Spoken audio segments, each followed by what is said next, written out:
Again, thank you for coming out from Woodsboro. A long time. He and my dad have been friends for 50 years. So thank you. Hi, my name is Paul Gilligan. I'm former mayor of Burkittsville, been involved with both state, county, and municipal governments for a very, very long time. What actually brought me out this time was the fact that Could you put the mic closer to your mouth, please? Mic closer to your mouth. There right you in? Is it too close? Yeah, I was just going to turn it up too. Oh, okay. Do I get to start over? Start.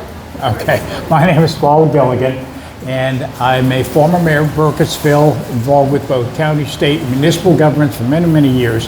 What brought me out this specific time was actually the data center issues. Now, the reason that's important to me right now is because we formulated state programs that were working in the county very, very well. And what had happened is essentially these programs are now being ignored after this many years. And you notice that there's a problem with keeping rural legacy boundaries.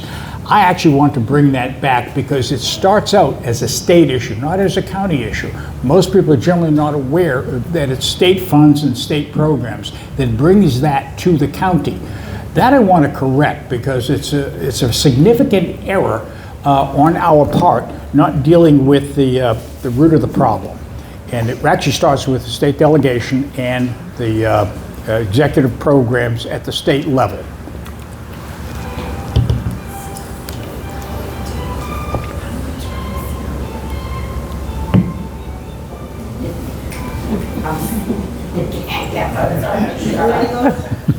Yeah, we're ready. Are we ready? Okay. Okay. So hi, my name is Alleria Stanley, and I'm the new one up here. All of my wonderful compadres here have lived here, and they're from here this whole time. I'm here by choice.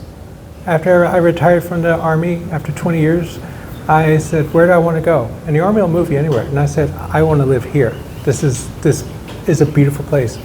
And I want to continue my service by working for all the wonderful people here in the district, whomever they are, regardless of the adjectives they use, because I've got a load of adjectives. I'm a widow, I'm a combat veteran, mother to 5, grandmother to 1, so many different things. And the thing is, we're all still people, we're all still residents of this beautiful, beautiful area we call Frederick County in District 4. And I'm looking forward to serving all of you.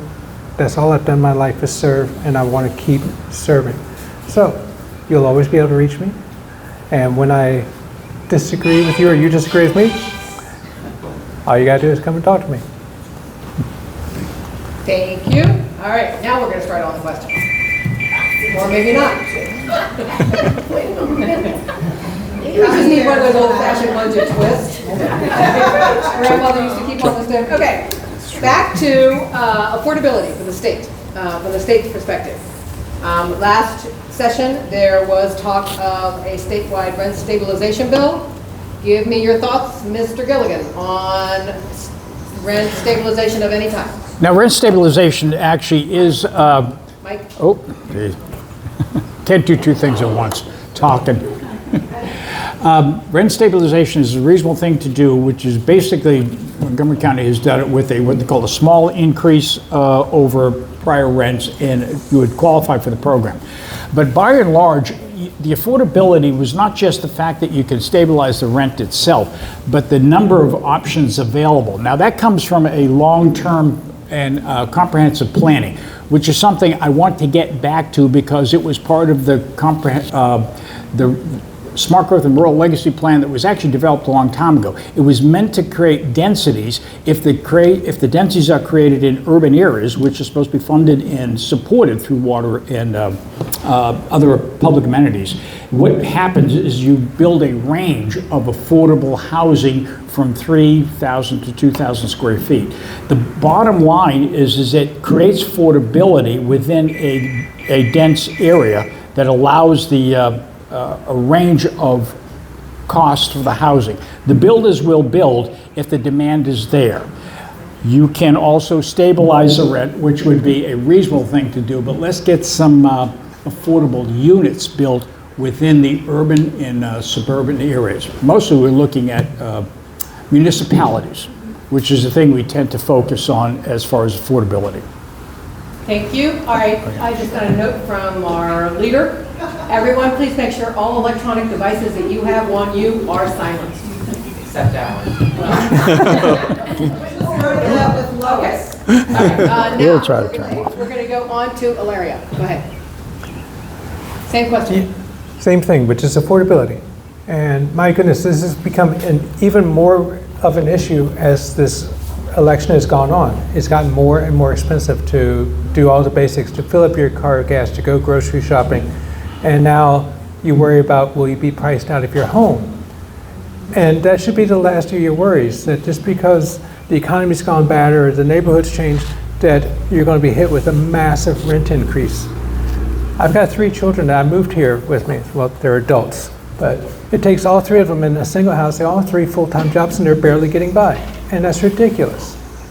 It shouldn't be a struggle to have a roof over your head. You don't have to have a palace, but a basic roof over your head. And that should be something that is achievable for all of us. And you should not be worried, what will the next month's rent increase be?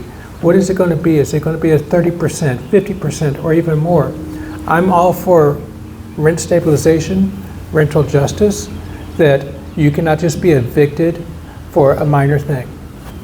That should be the last step. And I say that, I'm a landlord myself, and the last thing I ever want to do is put someone out on the street. No one should have that threat. Because you got to have a place to live. You got to have a place to raise your family, a place to be able to work from. If you don't have a place to live, it makes it really difficult to work, which then starts a vicious cycle. It is better for all of our communities, it's better for all of us if everyone is able to move into a place easily without too much expense. And then once you're there, you're not terribly afraid of what's going to happen when your lease is up. Let's make sure we all have a place to live equally, affordably, and that we're able to go on from there. Okay. Mr. Duffy. Hang on just a second. Just a second. Again, like.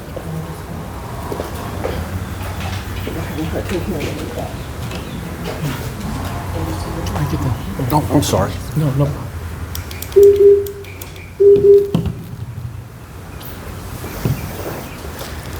With regard to rent stabilization, I support rent stabilization.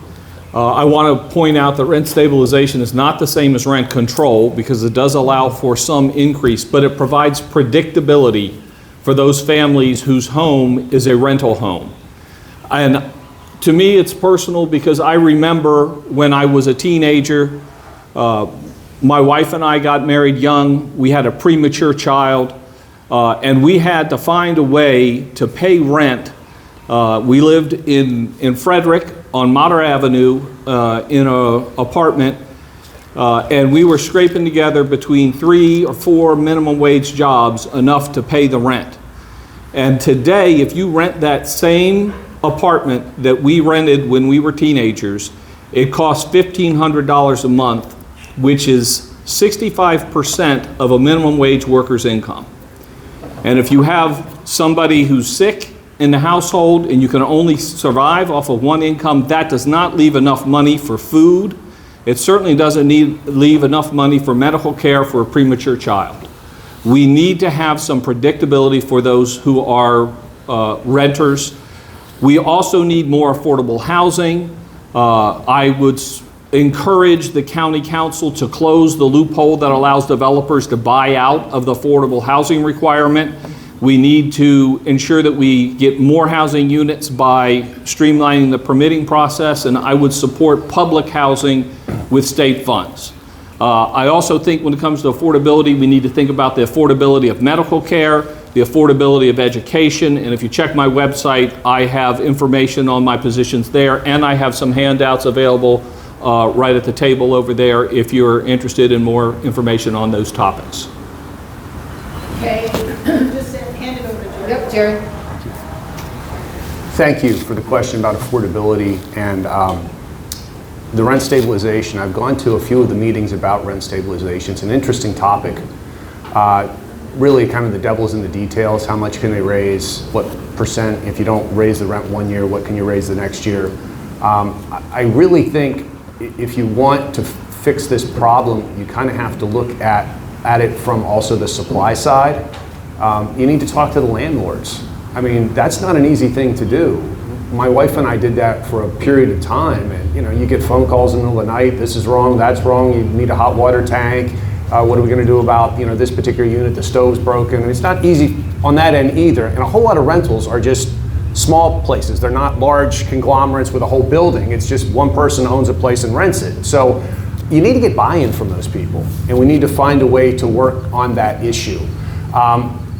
Honestly, we have a big problem in America with loneliness. We really do. We have more empty bedrooms than ever, and there should be some way, at least for some people who are just starting out in life, they're not really even ready for their first apartment. They want to move out from mom and dad's place, to maybe boarded places. That's what my dad did when he first came to Frederick. I did that for a short time when I lived someplace else. I mean, that worked out. There are people that need help around the house for less rent. It's a big issue in America, just loneliness. And I think we can in some way solve these two problems by putting some of these folks together. A lot of churches are working on it right now. They're working on their own affordable housing. They have property where they can put up a few apartments. I think Paul's right. I think most of this needs to be concentrated in municipalities, because often if you're struggling, you also need the free bus services that we provide in Frederick and Walkersville and things like that. So I think the municipalities are the way to go with this kind of housing that hopefully will help families get moving and not be suffering under the pain of wondering if they're going to not make it the bills for the next month. Thank you.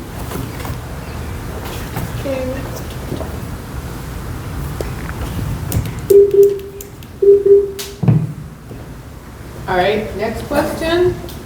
After we finish checking the microphones. Okay, I would ask keep the microphone close to your mouth and project. Okay, let's go with state budget. Last year it was $1 billion deficit. It's going to be more than that this year. Mr. Duck, how would you propose to close the state budget deficit? We need to accept that we're in a budget crisis, and it's a budget crisis that has been caused by the federal government, who has stopped providing the funding that they are legally obligated to provide in a number of places, in addition to massive layoffs.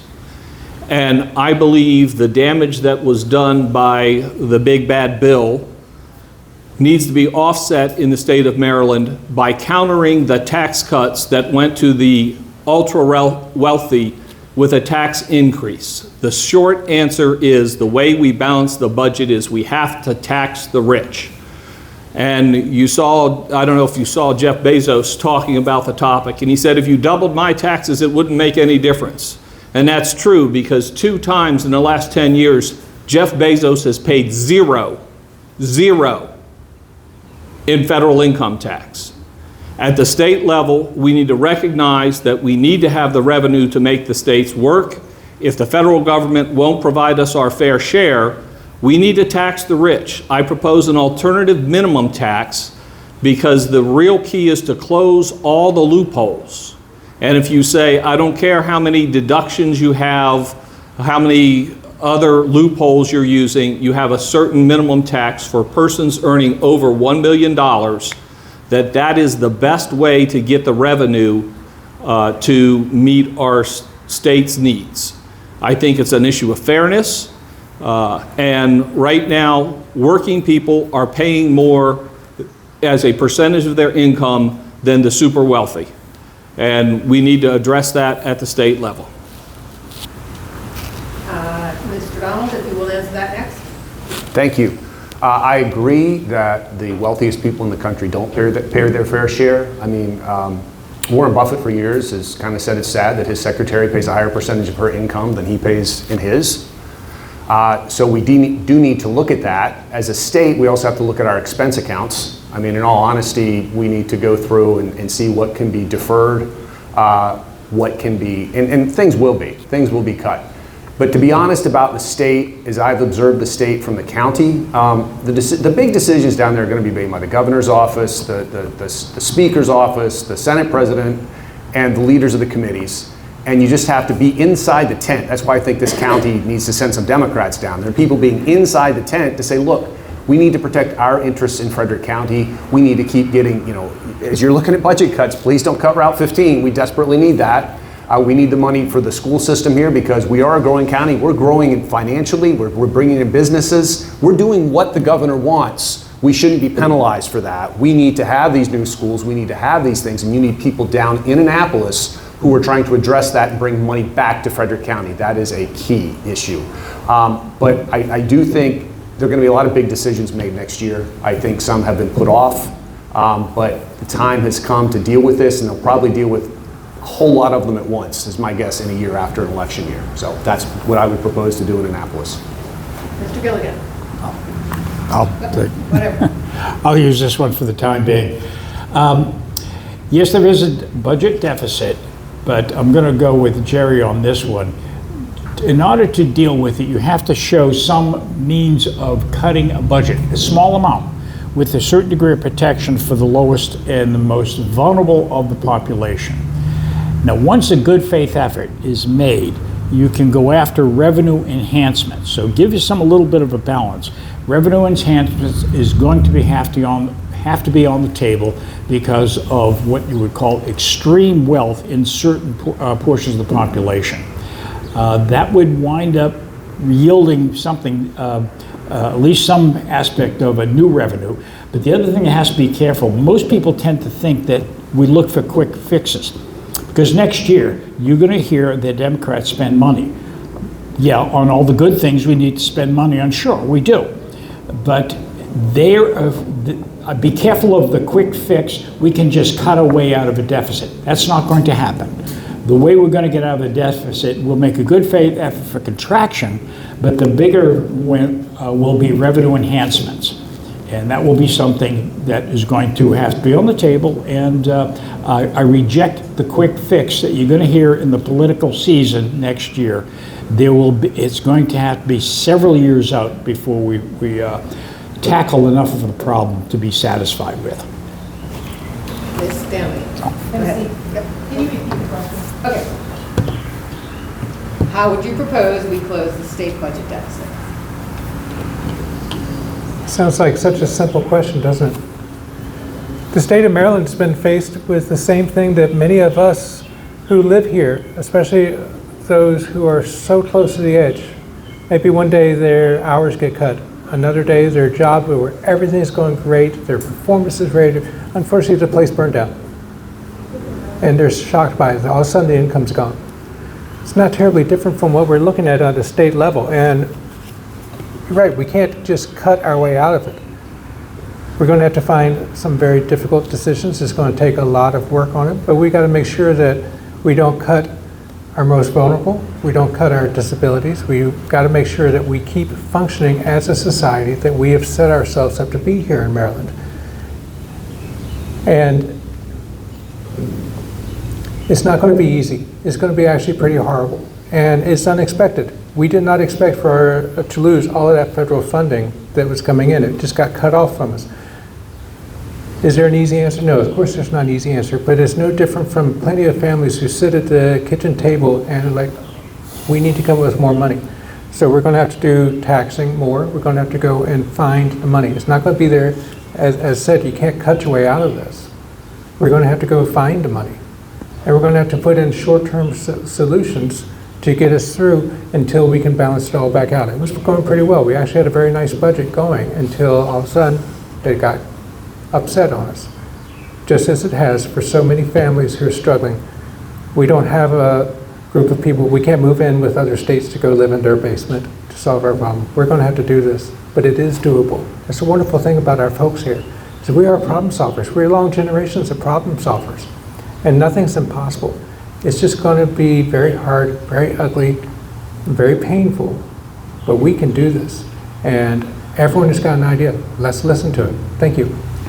Do we have an opportunity for follow-up?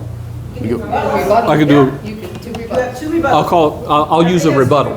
So you're gonna take one of your rebuttals, you have 30 seconds. Sure. She's gonna let you know when you're at the 15-second mark. Okay, give Lois a chance to get the 30 seconds. All right. All right. So I did want to add and clarify, everybody talked about we need to do a better job in what we're spending, and I certainly agree with that. So So it's not as much of a rebuttal as an agreement. I will tell you that what I have done for the last 20 years working for the Department of Defense is enterprise architecture, where we look at processes that are inefficient, we re-engineer them, and we make them more efficient. That is something, a skill that I want to bring to the state to help address that budget issue, but it won't be a quick fix. That takes time. Speaking of time. Okay, yes, all right. A clarification? Anybody, yes? You need a clarification? You have a clarification? I'll let you do your job.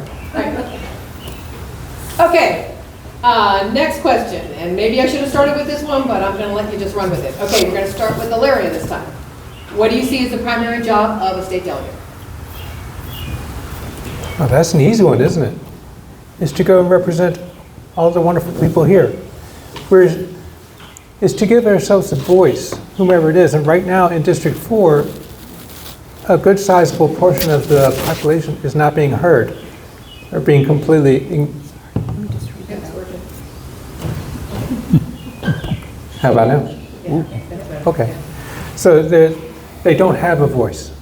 And that's wrong. The primary primary job of a delegate is to go and be that voice for everybody who lives in the district, for all of us. And it doesn't matter who you are and what your labels are. When you come in and you come into my office, I'm going to be there to represent you. We may not agree, but we'll work together to find out what's the best solution for you, the best solution for Maryland, and the best solution for District 4. That's the fundamental thing. It really is just that simple. Okay, Paul, next, sorry. Yeah, the primary job is to go to Annapolis for 90 days is go vote on bills. That's the first thing you wind up doing, because that is essentially part and parcel of the job. The rest of the year, you're supposed to do constituent services. You represent your community when issues come up that have to do with state functions. You support them and try to find out, my Medicare payment or Medicaid payment wasn't done. I can't find my licensing. Someone's stopping the process. That's the mechanics, representation at the state level, you vote for bills, and then you go home and you work for the constituents. However, there's certain things that we tend to, like in my case, it would be the planning function. I intend to go down and work for the planning function. The things that we used to hang our hat on was the skeleton, and I want to represent what we call the programs that I have a specific interest in promoting and bringing forward. So we can represent our interest, but we're always representing our community when we're here, and we have to represent the greater good for the state of Maryland when we're in assembly. It's a fairly straightforward job, but pick a good cause for yourself, because if I go down, I want to hear about it, and maybe I can vote for your cause as well. That's cooperation when we're in session. Actually, I'm going to jump to Andrew this time. Primary role is the state delegate. I believe that everything that's been said so far is accurate. The role of the state delegate is to represent all of the people of the district, and I don't care whether you're a Democrat, you're a Republican, you're an independent. If you have an issue, I want you to bring it to me, and I will tell you that the cell phone number on this phone is what I have listed on the state website, and it will be the phone that I have throughout my term of service as a legislator. And you can call my phone and get directly to me to get problems addressed. I'll work with you. I won't say that I'll answer it at the minute you call, but if you leave a message, we'll get it addressed. I also believe at this point, the state has a role to play in our federal system to protect all of the residents of Maryland and the residents of our district from what is going on at the national level, to counter many of the things that are being done at the national level. And that's not a partisan statement, that's a small d democratic statement. It's about representing the voters of this district. We have a lot of needs, particularly agricultural needs. Fertilizer costs are through the roof. All of the costs are through the roof. We've got tariffs that are illegally being imposed on people. We need somebody in Annapolis who will fight to defend you. I fought my entire life to defend everybody. And when I was in Bosnia or Iraq, I was not asking anybody who was a Republican, who was a Democrat. I was representing this country, and if I am elected, I'll represent the entire district. And the job is a complex one. It requires a lot of things. One of the other things it requires is oversight of the state government. So we need to make sure that the state government is doing its job. Thank you. The first thing I'd say as a job as a delegate is to advocate for your district to bring money back to it. I see Karen Lewis Young has arrived to watch. Thank you for coming tonight, Senator. But Senator Young and her colleagues in District 3 have brought back 10, 20 times more than the people do in District 4. I mean, it's not even close. The town of Middletown, which is in this district, goes to her for help to try to get their sewage treatment plant done because she can do things that, you know, the senator from this district can't seem to manage in Annapolis. So I'd say that's the first job, is to bring back your state dollars to this district. The second job is, of course, to legislate. And as was mentioned previously, a lot of those ideas come from constituents. And people say, you know, I'm having this issue with the state or that issue with the state, and you think you could, you know, look at this law, and that's where a lot of this comes from, you know. So that's the second biggest thing. The third thing would be casework. I did casework before I got my first teaching job, I did casework for Representative Beverly Byron in Washington and in the Frederick office. And I enjoyed that. And I do casework for constituents who contact me now and have issues with the county government, with the state. Sometimes I can contact people at the state to help out. And when I do that, I go to the people in District 3, by the way. Because I went to Chris Fair with one about a year ago because I knew something would happen, and it did. So those are the big three things you do in Annapolis. And I think my colleagues up here are right in the sense that you take phone calls and you listen to people from your district. I've had over 75 meetings where I just go and sit and see if somebody shows up to talk to me. I advertise it ahead of time. I'll be here, I'll be there. You come talk to me about your issues. And I promise you that if I am elected as delegate, I will continue to do that. Thank you. You want a rebuttal? I'd like to. Another add to? Okay. I'll use one of mine. One of yours? Okay. Okay. 30 seconds.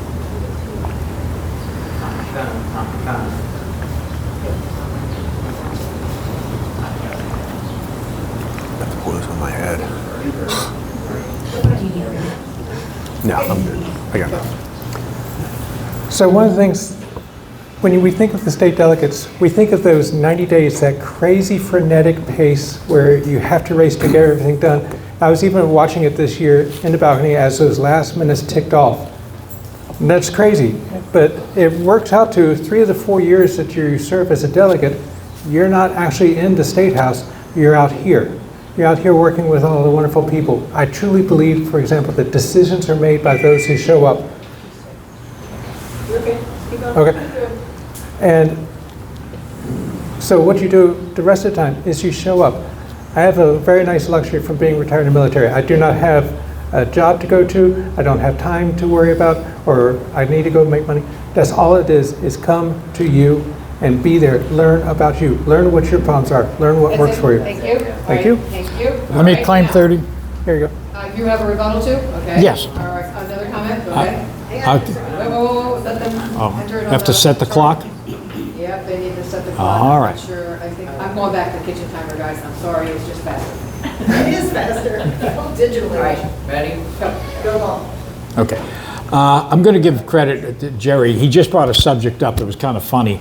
I had problems with a licensing issue through the state, and I went to my state delegates, District 4, got nothing. They didn't know where to go. Jerry picks up the phone. Within 24 hours, I had 3 people calling me. It was done. It was only a snafu, but the point is, it worked like a charm. He knows how to get things done. The other point is, It's true. Democrats have an in with the state that apparently the representatives in District 4 don't have right now. Okay, which is why we're here tonight, to hear from these folks. Okay, next question, and I'm just going to throw this out there. Give me your top 3 priorities that you want to get accomplished and how you're going to do that in your first year. Jerry. Thank you. The first priority is, again, to bring money back to the district. How will I do that? I will work with the leadership. That's how you do it in Annapolis. You work with the people who are in charge of committees and who are in charge of the Speaker's office and her folks, and I will do my best to get to know them very, very well and try to work with them so that I can defend things that Frederick County wants in the state budget. That is the highest priority for me. The second priority is, again, to look at constituent services and things that my constituents want, need, have trouble with in Annapolis. Or with state issues. I would try my best to advocate on their behalf, as I have tried to do for 12 years as a county councilman. My third priority would be to look at certain things that we do in the state that I think are slightly illogical. I will give you one example.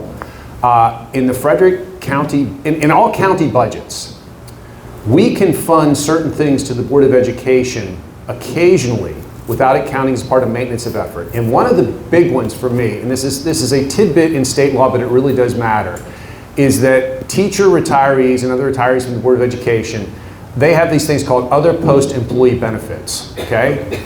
The Board of Ed doesn't really fund these as well as they should. They're funded at about 20% of what they should be, right? I think it would be better if the county could directly fund that, because that sits as an outstanding liability that will come to the county, and at one point that will hurt our bond rating. And if that hurts our bond rating, then we can't build the schools that we need to build for people now. There should be a way to fund other post-employee benefits by the county without it counting against them in terms of the budget, in terms of maintenance of effort, because it really is a separate category for retirement funding. It's not a part of student things. So that's my concern. That's the first issue that comes out for me to fight for in Annapolis, is something that would actually help you budgetarily. Mr. Duck.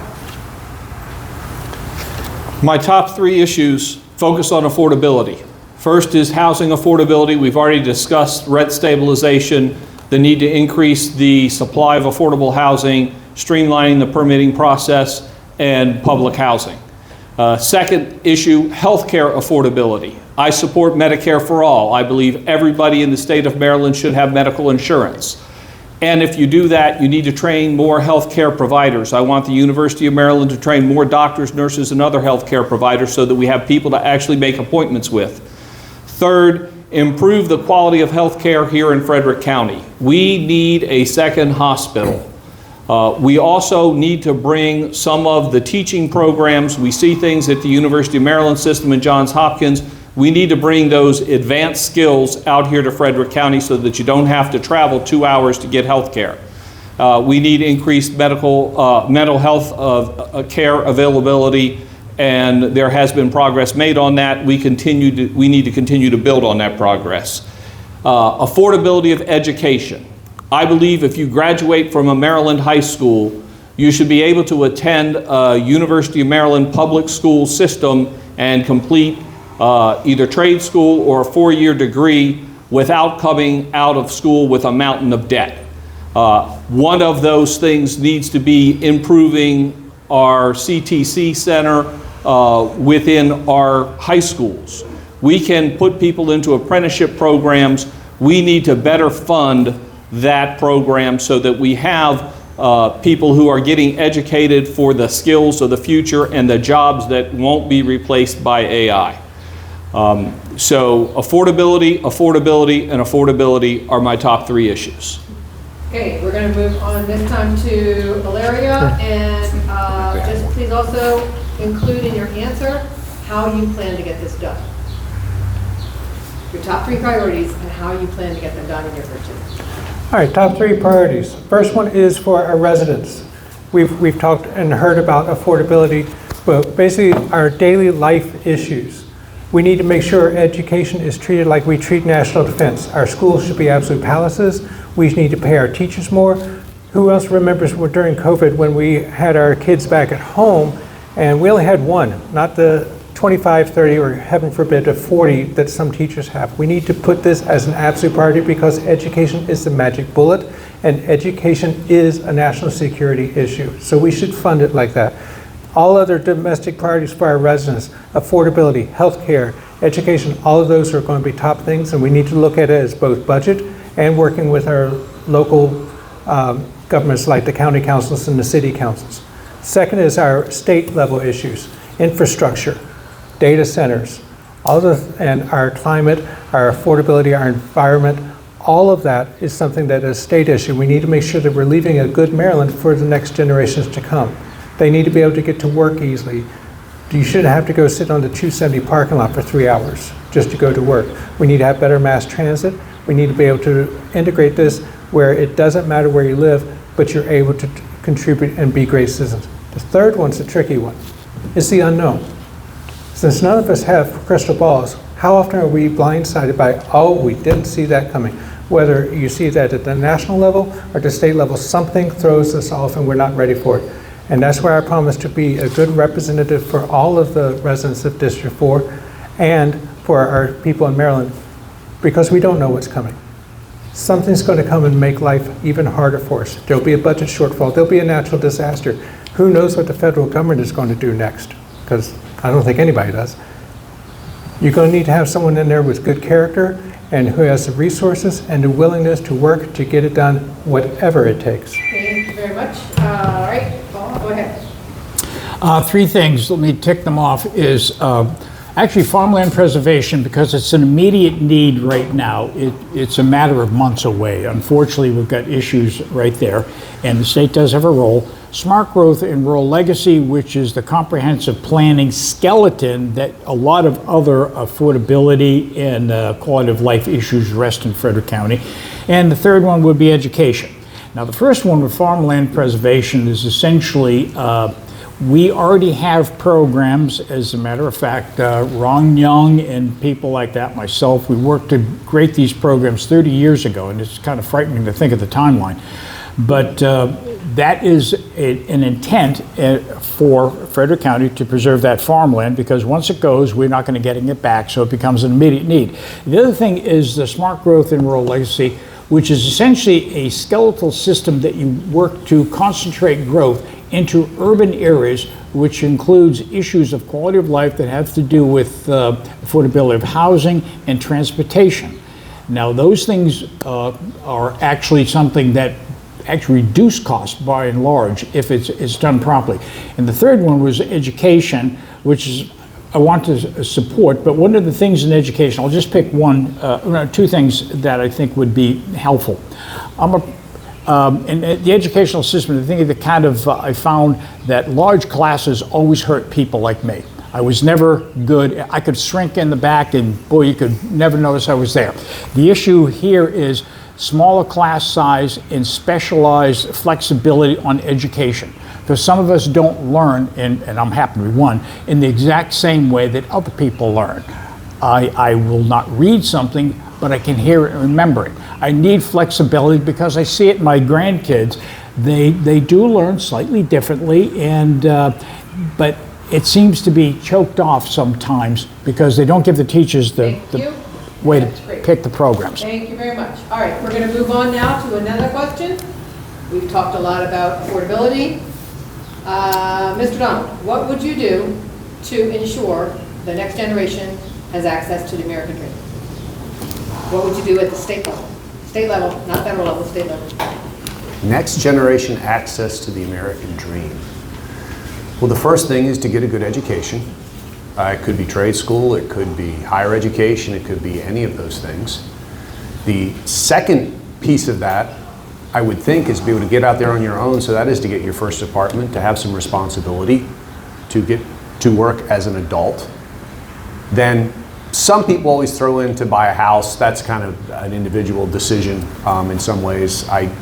I hesitate there because I work with kids for 35 years, and the latest group of kids, they want affordable housing, but they seem to be very thirsty for a nice apartment near public transportation. That was, I think, in all honesty, they saw their parents grow up hauling mulch all weekend and mowing the lawn and think, maybe not so much, but you know, something along those lines of a place to live. Those would be it. As a state delegate, I think we have to work hard to make sure that it is affordable for our state residents, that our schools stay top of the line, which they are.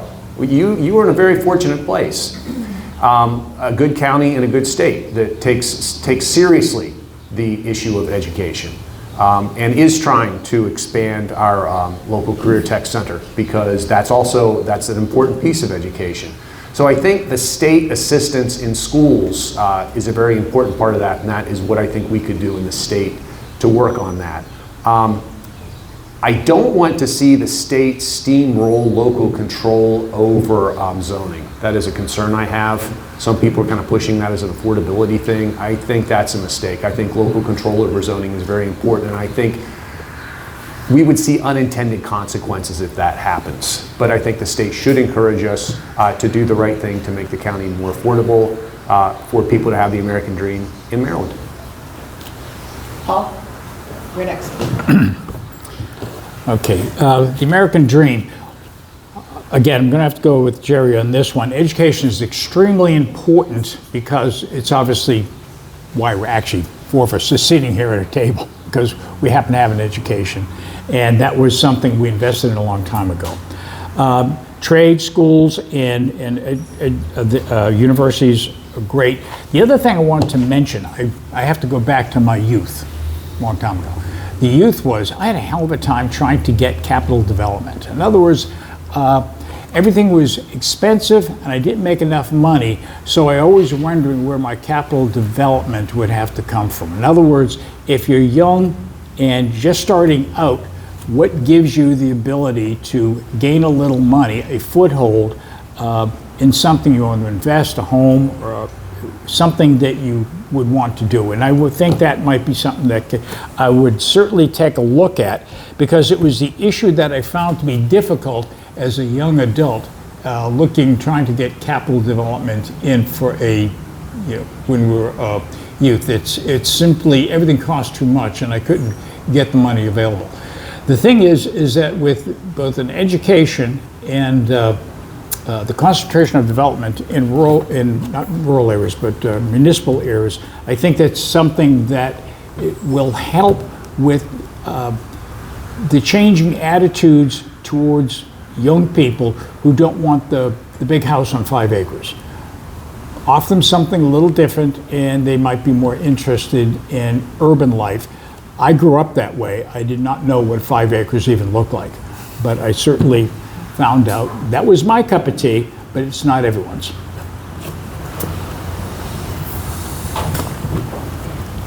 Would you repeat the question, please? Sure. Sorry, what policies at the state level would you support to ensure that the next generation has access to the American dream? The American dream. What is the American dream? Is it that you get to have your own house? Is it that you're better off than your parents were? I think it goes back even simpler than that. Life, liberty, and the pursuit of happiness. It's very simple. Life, we need to make sure that people have medical care and it doesn't depend upon your zip code. You should be able to have the liberty. We've got to address civil liberties here and what's happening in our country at the state level. How it's affecting us at the state, how it's affecting us out on the roads in our local areas. We need to have the liberty to be the person that you want to be. You need to have be able to do your pursuit of happiness. If you want to go to a school, then we need to make sure that your education pathway is clear. You don't want to go to school. You're great with your hands. Maybe you want to follow the trades. That pathway also needs to be clear, that we have a way to support that everyone in the state of Maryland, everyone here in our district has the ability to make sure that they have their life, your medical care is taken care of, your liberty, your freedom to move about, be who you are, to have the choices over your bodily autonomy, and to not worry about who's going to come and grab you next, who's going to take you from your family, from your place of business. And we need to be able to make sure that we can do our pursuits of happiness, whatever that pursuit is for you. We need to make sure it is possible, that you're not overwhelmed with affordability issues, that you're not overwhelmed with things that are blocking your way. We can do that and make sure that when it comes down to it, just like it did all those years before, I hear it's around 250, life, liberty, and we pursue our happiness.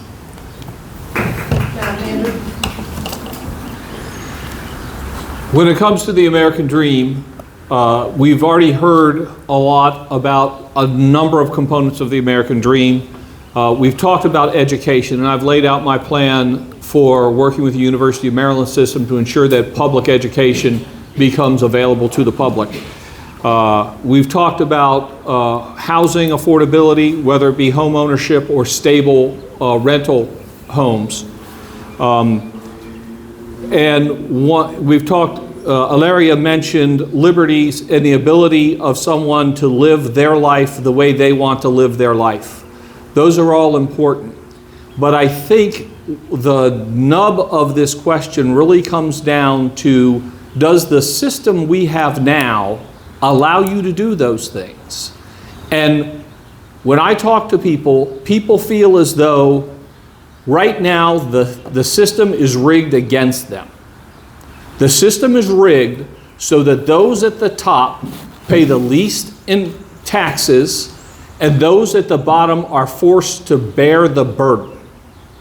The system is rigged in that if you have the money to go lobby in Annapolis or in DC, you can get the things you want into legislation because that's what many of our legislators do to raise money.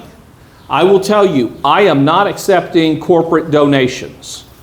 You can't do it at the federal level, you can at the state level. I choose not to take money from corporations because I don't want to represent corporations, I want to represent human beings. And does that make it more difficult for me? It does. But that means human beings need to come out and vote. That's the way we're going to make this progress. We need to take control of our government back at both the state and the federal level. And voters need to be the ones that take the power back. Okay, hold on to that microphone. I'm going to let you take this one first. One of the issues that you will struggle with between state and local is land use, educational curriculum, education, data centers. Where should the state be on data centers? Is that one question or three? It's one question. One question. Is it data centers? Data centers. Where should the state be on data centers? So, on data centers, I am opposed to the expansion of the Adamstown complex. I signed the referendum. 30,000 foot. Where should the state be on data centers? Not on, hold on one second. Not on a specific, data centers in general, because it's all over. Go. Okay. I'm opposed to the expansion of the Adamstown project. I signed the referendum. I expect it to be voted on, and I will be voting against that expansion. That does not mean I'm against every data center ever. So when it comes to a larger perspective, we need to make sure when we build data centers that we have the electricity to fuel those data centers. Right now, the state of Maryland has to import electricity from PMJ. We need to make sure that as we increase that electrical supply, we do it in an environmentally responsible way. We need to make sure that we have the water to fuel these data centers. And we need to make sure that we have legislation that prevents the abuse of artificial intelligence to invade our privacy. I believe you should own your data. You should not have to pay somebody for your data. I believe that your face and your physical appearance is your property, and somebody else should not be able to take that and manipulate that using AI. We need to have a better law for privacy to protect us as this artificial intelligence began to amass more and more data in the hands of what is now less than a half a dozen companies. We need to make sure that we preserve that freedom that we talked about, and we have to do it by regulating the way that this data is controlled and returning control back to the individual instead of to a corporation that is using it to manipulate you. Okay, we're going to take it to Alleria. We're going to let you answer it. Where is the state's role on data centers? Data centers, boy, that is the topic, isn't it? We didn't see this coming a little while ago, but it has become the topic. And I am also a very proud signer of the referendum. But at the state level, what do we need to do? Well, we do what state governments do very well. You regulate and you manage. We need to make sure that data centers are self-sufficient. They do not add to the stress on the energy grid. We need to make sure that data centers do not add to pollution. We need to make sure that they leave a cleaner environment. Cycle the water, purify it. Yes, it's going to cost more, but that's what you do when you want the very best. And we want our very best environment. We want our very best energy resources, so we're not putting that burden on the individual energy users. Part of that pollution is also noise pollution control. That one gets left out a lot, but all those backup generators that have to run, those things are loud. Do you really want to have all those diesel engines? Think of it like a whole bunch of tractor trailers parked outside of your backyard? I don't think so. So we need to make sure that it's well regulated. We need to make sure that the data centers that come in are parts of our community, not the ostracized folks that they are, but that they contribute, and we guide them to contribute to our communities through education, through labor apprenticeships, that we are working to build better by having them in our area. They're not going to go away. As I like to say, I usually have my phone with me, and I'll say, you know, as long as we each have 20,000 photos on every one of us, data centers are going to be a thing. Information is a thing. And that's just going to happen. So let's make sure that we leave a better place, that they are good neighbors in the community, that they're not making it worse, that leave us cleaner, better, and unpolluted. And that's where the state of Maryland is going to come through, by setting down those regulations. Thank you. Jerry? Thank you. The attraction of data centers for the state is financial.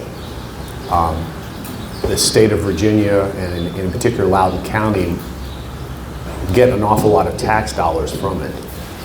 Personally, I voted against the local version and the expansion for concerns about water and electricity and what it would do to the folks who live in Adamstown, but that's not really from the state's perspective. You know, Karen Lewis Young introduced a bill that would kind of look at what these do for the state and how much problem they would cause, and the governor vetoed it and then they overrode that. But I think they should take a look at this as a whole statewide issue, because it's been mostly a thing in Virginia, although we do have some smaller data centers up here, and of course we're building these hyperscale ones. Technologically speaking, from my research into this issue, as I explored it, as we were dealing with it for a very long time, there's technology out there that actually they can be smaller, use far less electricity, be far more efficient. They run on what's called dielectric fluid, and you can go to Montgomery County and see one if you want to. They're a very interesting company that does it, but they're more expensive to start up. And right now, basically, it's like a gold rush. These people have got financing about AI, and they want these things built as quickly as possible. And the fastest way to do it is pretty much the water-cooled ones. The air-cooled ones are inefficient. So the water-cooled ones, but because of that, the state has to look at to balance the environmental issues on this. The environmental issues are extremely important to me. That's an existential threat to us.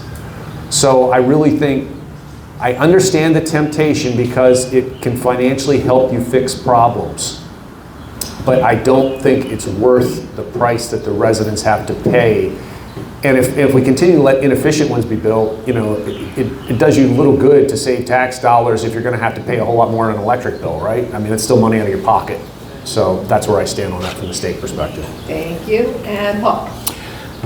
Data center construction is going to be a necessity in the future. What seemed to cause a problem with the hyperscale is that they want to concentrate the largest, close to the largest on the East Coast, and went from 1,600 up to 2,600 acres. The massive size is causing a problem environmentally, and also the fact that it ate into an existing state program for preservation. That's a thing that I find extremely annoying.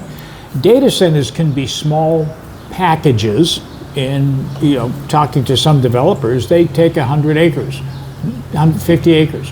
What is 2,600 acres? A problem. They created this for themselves. Will want to get rid of data centers? No, but I'm talking about mom and pop stuff. What you have down there is a multi-user conglomerate campus, as opposed to the single user small warehouse style, and you can fit it into the warehouse. You're talking about several servers packaged together. What this caused is essentially an environmental problem. The problem with data centers won't go away, but the state's going to have to regulate, and best practices will have to be considered, if you want these things in your environment, because they will impact you. So the data centers is something that is here to stay in concept, but the application right now is terrible.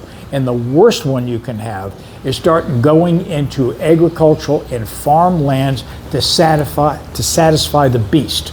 That is entirely inappropriate to me, and there's going to have to be some reconsidering having something that large anywhere in Maryland almost. Okay, we are now to the wrap-up. So you have 1 minute. I'll wrap up everything you want to tell the folks here tonight so that they go away with an amazing picture of you. We're going to start with Paul. Oh, my wrap-up tonight is essentially... Microphone. Oh, my goodness, okay.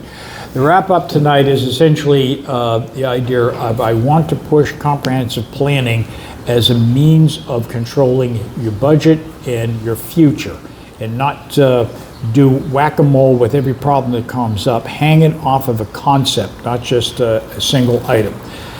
Been around for a long time, 40 years in and out of government, and my issues are I would prefer to have a clean, good government that obviously serves a constituency. The things that I find when I have to go to my District 1 councilman to get a state issue answered, you realize the state's not doing the job. So we're obviously we don't want to change for a very specific reason, is I can't get things through the state because they're absent right now in our district. Okay, Andrew? We live in a very interesting time, and we live in a very interesting place. The 4th district is the closest district, the most likely to flip from Republican to Democratic. And I want to point out that when you look at voting trends, the biggest winner of every election is not the Republican candidate or the Democratic candidate, but the sofa. More voters stay at home than vote for either the left or the right. We need to take control of our government back, and that means that you need to get out and vote. So if you're out there and you're watching this, if you are tired of paying an extra $1 every gallon for gas, you need to vote. If you are tired of paying an illegal tariff on nearly everything you buy, you need to get out and vote. If you are tired of not being able to afford your life, you need to get out and vote for a change. Thank you. You? Jerry? Thank you. I've enjoyed 12 years of being a county councilman. I found that to be very, very interesting work. I'm hoping to take some of the skills I learned there to the state. I will go to the state to do my best to represent you and bring things back to this district. You know, we've had 2 county executives and they go down to Annapolis to try to fight for things for Frederick County, and I will be a part of that.